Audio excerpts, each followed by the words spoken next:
অযোগ্যদের নিয়ে সুপ্রিম কোর্টের এবার কড়া পর্যবেক্ষণ। সুপ্রিম কোর্টে অযোগ্যদের আবেদন ফের খারিজ। ভৎসনার মুখে অযোগ্যদের আইনজীবী। আমাদের রায় কি বুঝতে সমস্যা হয়েছে? এসএসসি মামলায় প্রশ্ন এবার আদালতে। বারবার বলেছি অযোগ্যরা কোনোভাবেই পরীক্ষায় বসতে পারবেন না, তারপরেও একই আবেদন নিয়ে এত মামলা হচ্ছে কেন?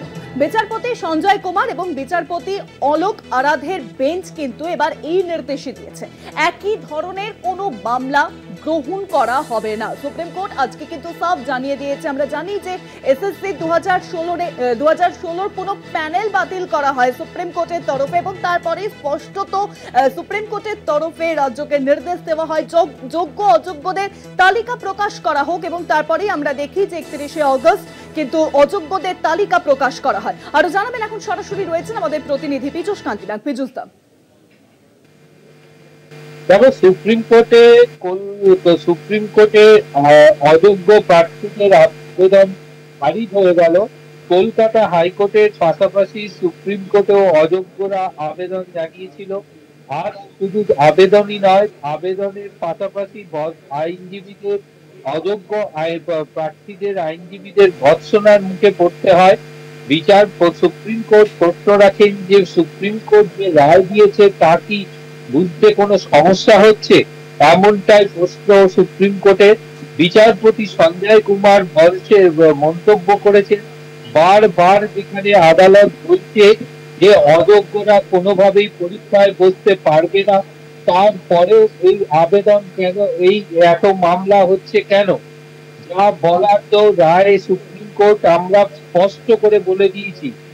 অবাক হয়ে যাচ্ছি যে রায় ঘোষণার পরেও আইনজীবীরা অযোগ্যদের হয়ে কিভাবে মামলা দায়ের করছেন সুপ্রিম কোর্ট সহ হাইকোর্টেও।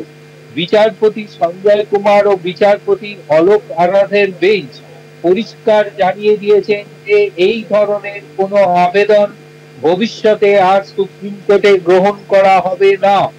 এছাড়াও বিচারপতি সঞ্জয় কুমার মন্তব্য করেছেন যে অযোগ্যদের যে হেফাজতে নিয়ে জিজ্ঞাসাবাদের কথা ছিল সিবিআই এর, তা কি সিবিআই করেছে সেই বিষয়টি গিয়ে জানতে চায় সুপ্রিম কোর্ট।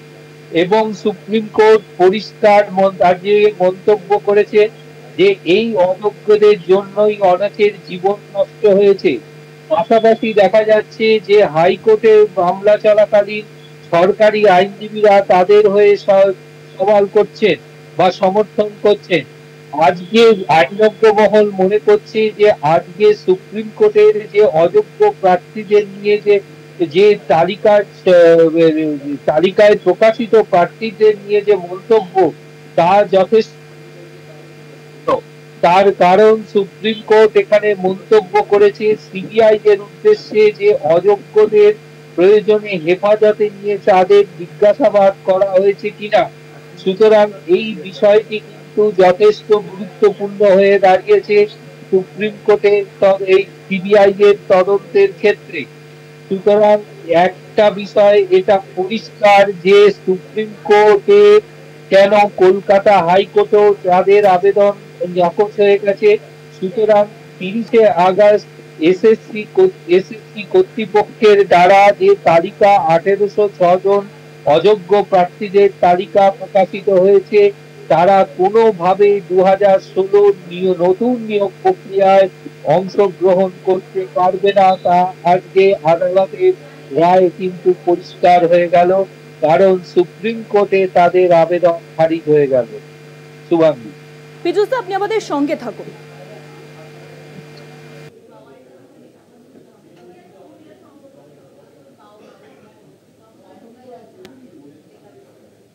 আজকে সুপ্রিম কোর্টে অযোগ্যদের যে পর্যবেক্ষণ ছিল, অযোগ্য চাকরিহারারা যে আবেদন করেছিলেন সেই পর্যবেক্ষণই কিন্তু আজকে আমরা দেখলাম যে সুপ্রিম কোর্টে ছিল, এবং সুপ্রিম কোর্ট ফের কিন্তু ভৎসনা করলো অযোগ্যদের আইনজীবীদের।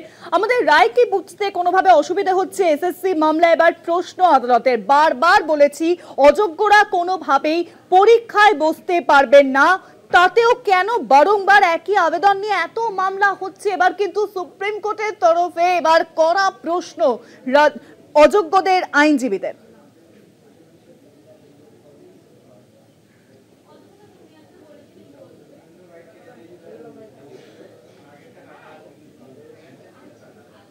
আজ অযোগ্যদের নিয়ে সুপ্রিম কোর্টের পর্যবেক্ষণ। সুপ্রিম কোর্টে অযোগ্যদের আবেদন খারিজ, ভৎসনার মুখে অযোগ্যদের আইনজীবী। আমাদের রায় কি বুঝতে কোনোভাবে সমস্যা হয়েছে? এসএসসি মামলায় প্রশ্ন এবার সুপ্রিম কোর্টে।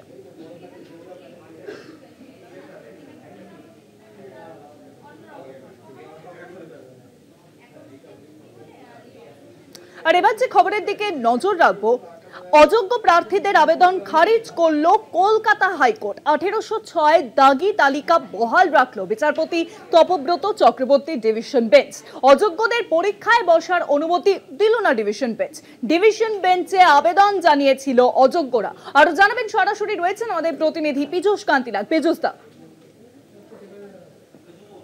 দেখো, সুপ্রিম কোর্টে নাকচ হবার পরেও কলকাতা হাইকোর্টে অযোগ্য প্রার্থীদের যে তালিকা প্রকাশিত হয়েছে তাদের মধ্যে থেকে প্রথমে 24টি ফের মামলা হয় একক বেঞ্চে বিচারপতি সৌগত ভট্টাচার্যের বেঞ্চে।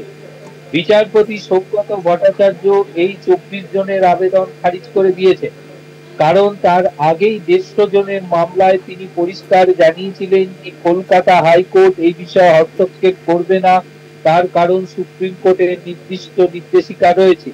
সেই রায়কেই চ্যালেঞ্জ জানিয়ে 150 জন ডিভিশন বেঞ্চে আবেদন জানায়। কলকাতা হাইকোর্টের ডিভিশন বেঞ্চ বিচারপতি তপব্রত চক্রবর্তী ডিভিশন বেঞ্চও পরিষ্কারভাবে রায় ঘোষণা করে দিলেন যে অযোগ্য প্রার্থীদের যে তালিকা প্রকাশ করা হয়েছে এই 1806 জন কোনোভাবেই নতুন 2016 নিয়োগ প্রক্রিয়ায় অংশগ্রহণ করতে পারবে না। অর্থাৎ সুপ্রিম কোর্ট, কলকাতা হাইকোর্টের একক বেঞ্চ, কলকাতা হাইকোর্টের ডিভিশন বেঞ্চ প্রত্যেক ক্ষেত্রেই কিন্তু অযোগ্য প্রার্থীদের আবেদন খারিজ হয়ে গেছে। ফলে তারা আর 2016 নতুন নিয়োগ প্রক্রিয়ায় অংশগ্রহণ করতে পারবে না। শুভাঙ্গী,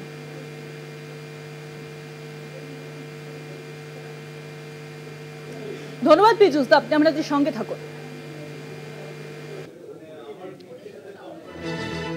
অযোগ্য প্রার্থীদের আবেদন খারিজ করলো কলকাতা হাইকোর্ট। একদিকে যখন সুপ্রিম কোর্টে অযোগ্য প্রার্থীদের আইনজীবীদের কিন্তু কার্যত ভৎসনা শুনতে হলো সুপ্রিম কোর্টের তরফে, এবং সেই একই দিনেই কিন্তু আমরা দেখলাম যে কলকাতা হাইকোর্টে কিন্তু অযোগ্য প্রার্থীদের যে আবেদন তা খারিজ করা হয়েছে কলকাতা হাইকোর্টের তরফে।